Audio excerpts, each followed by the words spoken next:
Mwaka 1947 klabu ya Real Madrid rasmi ilianza kutumia dimba la Santiago Bernabeu, na kipindi hicho likipewa jina la Stadio Real Madrid Club de Football. Ile CF pale kwenye Real Madrid ni Club de Football kwa Kihispaniola, lakini kwa Kiingereza ni Football Club. So mpaka 1947, ikiwa ni miaka miwili tu mara baada ya vita ya pili ya dunia kuweza kuisha duniani, vita iliyopigwa kwa takriban miaka 6 tangu mwaka 1939 mpaka mwaka 1945, ikigharimu hai wa watu wanaokadiriwa kufika milioni 85 duniani kote.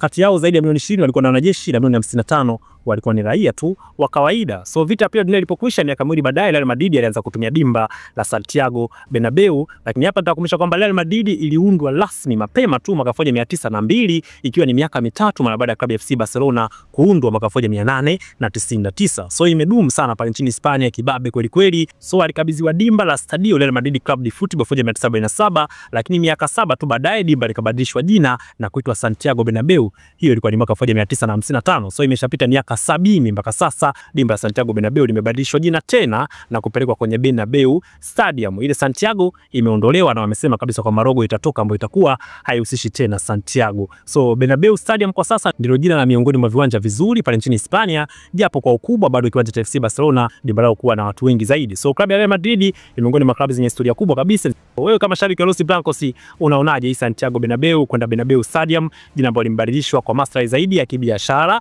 lakini pia it looks easy ku pronounce Bernabeu Stadium kuliko kusema Santiago Bernabeu Stadium. So wamefupisha pia kwa ajili ya kuwarahisishia watu kwenye kulitamka hili dimba. Wewe kama shabiki wa Real Madrid unaonaje?